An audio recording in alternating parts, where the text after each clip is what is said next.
For today's video, gagamitin lang natin tong mga big bike sa bahay, no? Torky. Ayun o, yung super loud bike.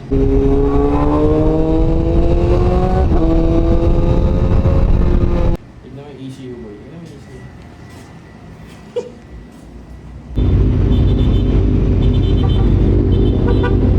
Ano yun? Dito kasi sa Pinas, no? Parang pag binusinahan ka, mababad trip ka. What is up, Brokey? Storky here. Back with another video. Yes, we are back. So for today's video, gagamitin lang natin tong mga big bike sa bahay, no? Maraming nag-aabang doon sa merch natin. So pupuntahan natin siya today. Tara, samahan nyo ako. Sa QC lang tayo.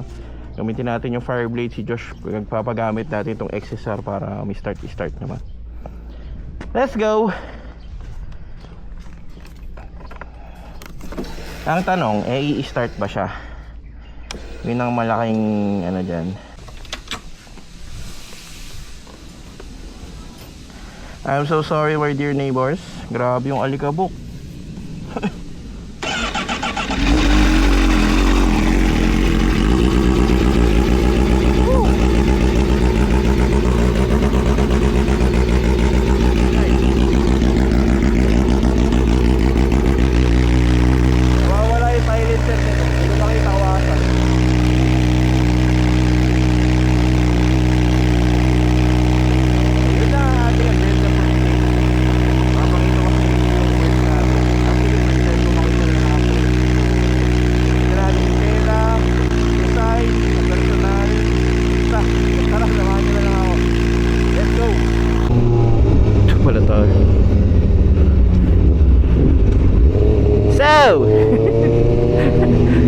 Holiday ngayon kaya hindi ganun ka-traffic. Sana wag mabate. Punta tayo sa Trio Custom. Sila yung gumawa ng merch natin ngayon. I'll check pa kung paano magiging galaw ng production. Update ko kayo. Not sure kung dito sa video na to, pero let's see.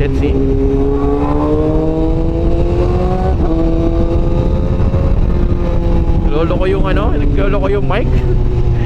Mukhang may topak na yung mic natin. Hindi na kinakaya ata yung ingay ng motor. Hindi niya binabasa.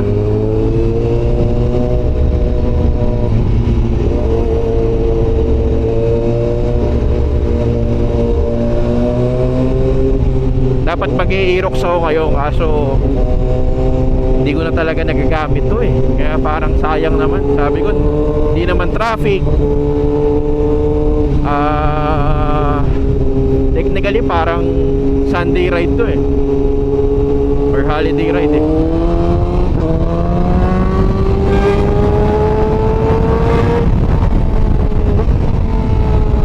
Grabe. Ang share up. Tapos yung XSR na yan, binibenta yan mga bro. Sobrang tagal na kasi sa akin yan. Kay Jeff yan, di naman nagagamit So hirap pag nagagamit yung motor, baka masira.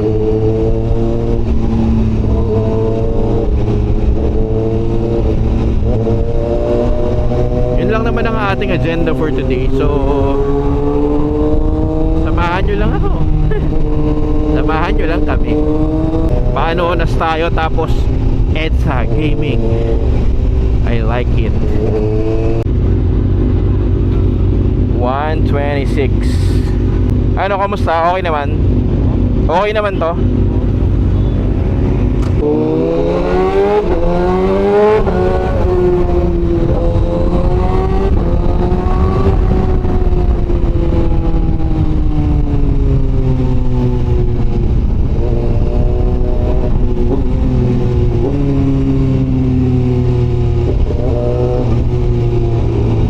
Dito ang kailangan kong gawin sa motor is okay pa naman yung langis nito for sure. Siguro yung chain, hindi ko alam kung magpapalit ako palit ako ng gold chain. Green kasi yung kulay nito para hindi masyado ganun kakulay yung motor. Tapos Yung preno, pa-check natin. Medyo umaano sa harapan eh.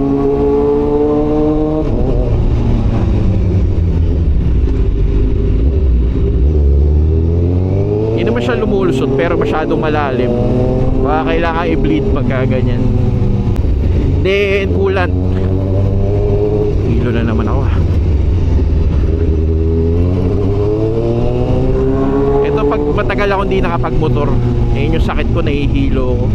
Puro sa tagtag. Actually ako may motion sickness eh. Usually pagka hindi ako yung nagdadrive ng sasakyan, nahihilo ko. Lalo na pag sa likod ako nakaupo, yan. Medyo hilo to the max ako niyan. Bagong bago yung Aerox oh. Pareho pa sila oh. Ganda. Magtropa no. Tapos parehong bagong motor. Ay, ang sarap sa feeling. Dapat lang legit na tropa mo yun ah. Kasi kung nagpa-plastikan na kayo, nakakairita yun. Inang niya. Ano mo, issue ka na naman, Troki. Kapag mga ganyan lang nasa harapan nyo, kahit H2 pa yan, kahit Ferrari pa yung dala-dala mo, babait at babait ka. Ano?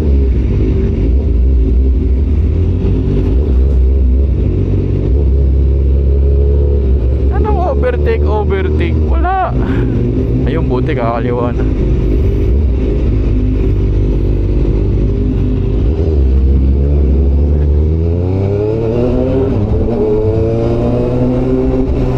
Masunurin yun. Ay, manang.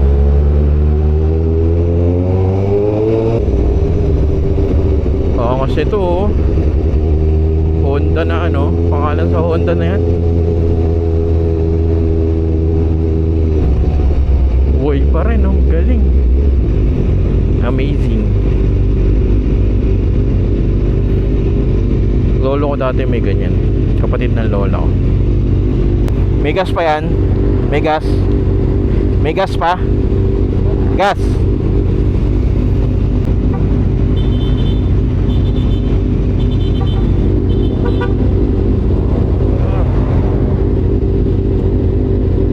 Ano yun?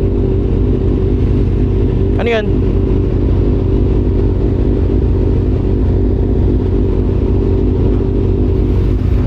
Wala ka pa sombrero, loko-loko. Thank you. Kala ko na liliko siya or something. Dito kasi sa Pinas, no? Parang pag binusinahan ka, mababad trip ka. Parang gano'n na yung naging kalakaran sa atin eh. Yung parang mapabusina ka lang. Hindi naman ako gano'n ah. Pero kumbaga parang pag bumusina ka eh, siya magagalit sa'yo, titignan ka ng masama.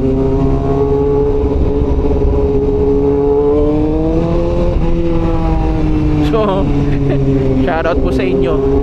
God bless po. Sana okay yung audio natin. Medyo nagtotopak-topak. Parang hindi niya binabasa yung mic. Sayang naman yung binlog natin.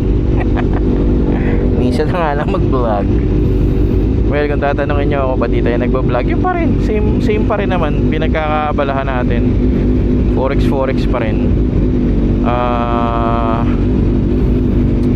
Nakakaaliw eh. Challenging. Super challenging. In fairness dito sa Fireblade, hindi siya ganun ka high maintenance given usually sa mga superbikes, pag matagal mong di ginamit yan, totopakin yan, daming error, ganyan, which you would understand kasi it's meant to be driven naman. Diba? Eventually magkakaroon ng problema yan pagka hindi mo ginagamit. Pero ito, wala. Huwag naman mabate ano. Kahit baterya, palag-palag. Ang lagi ko binabantayan dito is yung temperature. Kasi mamaya overheat or ganun. Pero wala naman. Wala namang problema. Ngayon, kunwari, tagal na naman nating hindi ginamit, di ba? Wala naman siyang issue or something.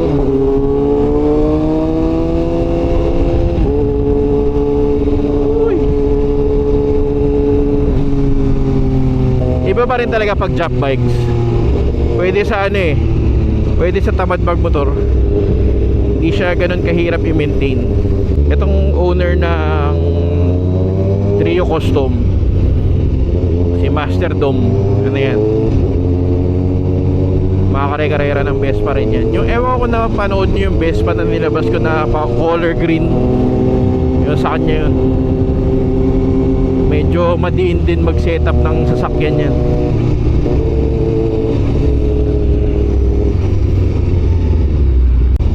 Ito medyo malapit na tayo.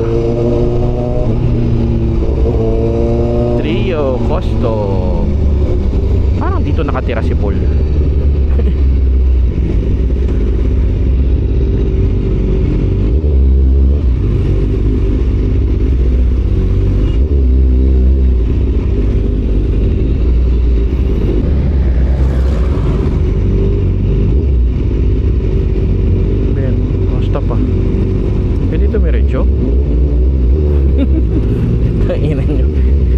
Minsan hindi mo malaman kung ano ba, susundan mo ba sila o titigil ka. Kasi pag tumigil ka, baka tumbukin naman yung likuran mo.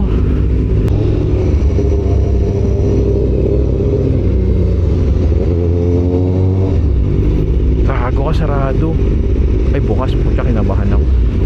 Ako sarado.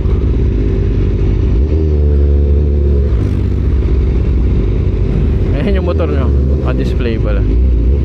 Yan, ang daming mags ng Vespa, man. Vespa ba yan? Yeah.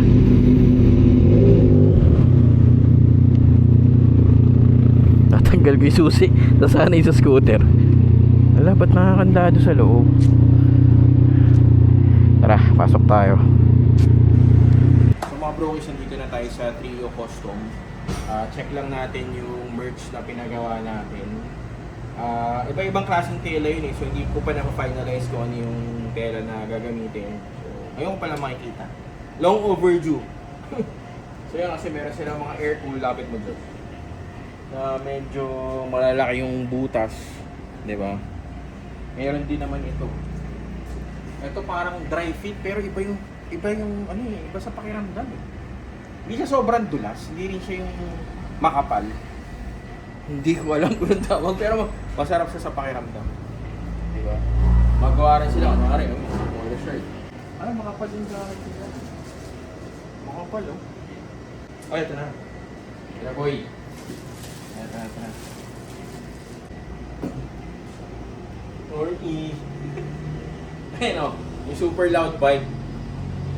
So, I'm sorry. Dami naghahanap kasi niyan. Kasi maraming mahihingi yung motor. Dami mayabang sa kali, di ba? Charot lang. So ayan, balik na siya. Finalize lang natin yung tela. Kung magtatanong kung magkano, paano umorder, wait lang. Tignan ko kung masasama ko sa video na to. Pero yan. Yung tela niya, hexado yung tawag. So para siyang dry fit na medyo mas makapal ng konti. XL to, siguro dapat 2XL lang ako. So super loud bike, I'm sorry. Available soon, wait lang. So ito mga bro, is ibang tela rin tong nasa long sleeves natin. Ano ulit tawag? Promax B2. Promax B2, Anish. Diba? Pero ito, para siyang dry fit, pero yung butas niya, kung titignan mo, close up mo dos. Medyo mas maano yun, mas marami, tas mas kumbaga may mga agwat-agwat. So in terms of if you're gonna use it every day, mas presko siya. Hindi siya ano yan, basta hindi siya feeling ng dry fit na kapit sa katawan niya. Ganda. Pero ito siguro papabago na lang natin, lalagyan na lang natin ng ganito. Diba? Ang tawag din parang cuff. Ngayon design, second design natin na long sleeves. Sabi ni Josh, never stop reading daw. Riding ka. And simple lang. Goodie oh! Basta may ano naman tayo, may mga dimensions naman tayo. Yes. Lalabas na tayo ng dimensions niya, so if you wanna order, check nyo muna yung sukat nyo. So ito naman mga brokies, cotton siya. Pwede mong pang mall. Toys for the big balls. Hindi, joke lang. Toys for big boys, ano? Simple lang. Ganda. Ito kasi gusto kong design, hindi yung medyo overwhelming ba? Sakto lang. Diba? Meron na tayong merch. Mag-aantay muna kayo ulit kung paano magiging galawan sa pagbili. Pero ayusin na agad na. Actually ito, Trio Custom tsaka Jaros na motorcycle parts. Pero hindi basta-basta yung parts. Sample. Ano to? Meron sila dito mga Brembo. Tingnan mo yung mga Brembo nila, boy. Yun yung presyo. Tapos, ito, tingnan mo to. Ito yung Brembo nila. Yung Brembo na yan, mga broki, hindi basta-basta, parang 50th anniversary yan eh. Ayan o, siguro mga hindi ko alam kung magkano eh. Basta comment down below kung alam niyo yung presyo niyan. Medyo madugo. May Ollins din sila. Ito, meron din. Pangalan niya. Basta kung gusto mong dumiin, pwede dito.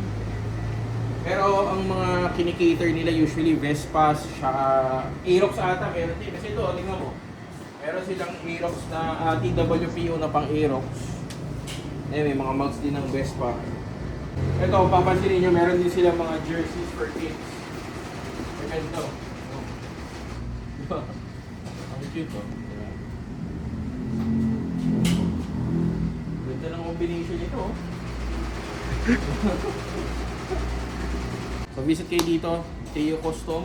Abangan nyo yung jersey natin. Pero ito, tignan mo yung design nila. Ganda, di ba? Actually, ito medyo parang pa-oversize yung kinuha ko. Parang streetwear lang. Di ba? Hindi overwhelming yung yung design. Hindi OA. Transparent tignan. So, tignan mo yung best pa na finiture natin. Tignan mo yung ECU boy. Tignan mo yung ECU. Ganda. Kakulay ng damit mo kaya. Oo, nagkulay. Yes. So, abangan nyo yung labas ng merch natin. Labas natin yung details sa comment section or sa description. So, yun. If interested, message nyo. So, yan mga brokies. We are done for today. Yan lang. Visit nyo, Trio Custom. Jaros Motorcycle Parts, brother. Thank you. Ayan. Kita mo. Yan lang sila. Along Del Monte sa QC. Ito mo. Jaros and Trio Custom. Open sila Monday to Saturday, 10 AM to 8 PM. Ay, ito pala ako. Ito pala isa akin. So, tara. Let's jur.